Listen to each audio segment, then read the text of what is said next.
블라디미르 푸틴 러시아 대통령의 고위급 인사들을 무더기 경질한 것으로 알려졌습니다. 푸틴은 3월 우크라이나의 수도 키예프를 탈취하려는 시도에 실패한 후 5월에는 하르키프를 장악하려는 시도도 굴욕적인 실패로 끝나자 큰 타격을 입었죠. 3월에 3명의 장군을 사살하고 8명의 장군들을 해임시켜 군의 무능으로 책임을 돌렸는데요. 이번에 또 한 번 장성들의 무더기 해고로 다시 한번 책임 회피에 나서면서 푸틴 대통령의 리더십에 대한 의문이 커지고 있습니다. 미국 정치 전문 매체 더 일은 2일 바실리 쿠쿠시킨, 알렉산더 라즈, 안드레이 리필린, 알렉산더 우도벤코, 유리인 스타란킨 등이 해고됐다고 보도했습니다.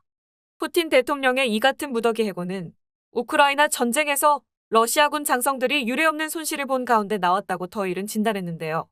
자국군 손실에 대해 푸틴 본인이 아닌 고위급 장성에게 책임을 물은 것입니다.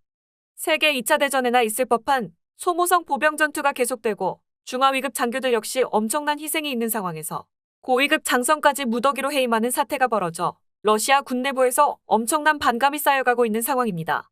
미국의 전쟁연구소는 러시아 정부의 선전 활동을 옹호했던 러시아 전쟁 찬성론자들이 러시아군의 무능에 대해 처음 비판하기 시작했다고 밝혔는데요. 그들이 비판하기 시작한 계기는 지난 5월 11일 발생한 러시아군의 충격적인 패배 때문입니다. 러시아의 한 기동여단이 우크라이나 동부의 세베르스키 도네츠강에 부교를 설치하고 도하를 시도하다가 우크라이나군의 포격에 전멸하는 사태가 발생했는데요. 이로 인해 수백 명이 사망한 것으로 추정되며 파괴된 전차와 기갑 차량이 70여 대에 달했고 설치한 부교 3곳 모두 전파되었습니다. 이때부터 러시아군을 찬양하던 이들도 러시아군 지휘부를 비판하기 시작했습니다. 조금씩 러시아군과 러시아 국민들 사이에서 푸틴이 지고 있다는 걸 깨닫기 시작했다는 것인데요.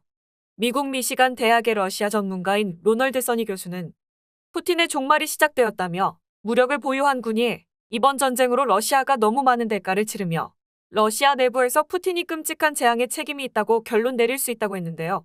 만약 그렇게 된다면 푸틴을 권좌에서 밀어낼 것이고 서방과 새로운 방식의 접촉이 있을 것이라고 했습니다.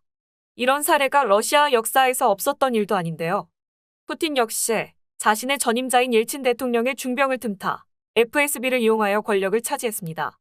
1999년 체첸 전쟁을 주도하며 대중들에게 주목받기 시작했는데요.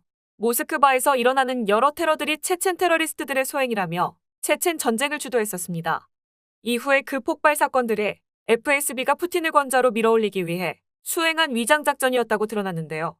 이처럼 푸틴의 건강 이상설과 이번 전쟁으로 인한 희생들의 책임을 물어 러시아 정보기관이나 군이 개입해 푸틴 러시아 대통령을 제거할 수 있다는 것이 전문가들의 평가입니다. 이를 잘 알고 있는 푸틴은 자신의 자리에 지키기 위한 마지막 발악으로 자기를 쳐낼 수 있는 다른 세력들을 해임하는 것으로 보이는데요. 군 내부와 전쟁을 찬성하던 러시아 국민들 사이에서도 서서히 우크라이나 전쟁 실패에 대한 여론이 몰리는 상황에서 푸틴이 언제까지 버틸 수 있을지 모르겠습니다. 오늘의 뉴스는 여기까지입니다. 내일 더 좋은 뉴스로 찾아뵙겠습니다. 감사합니다.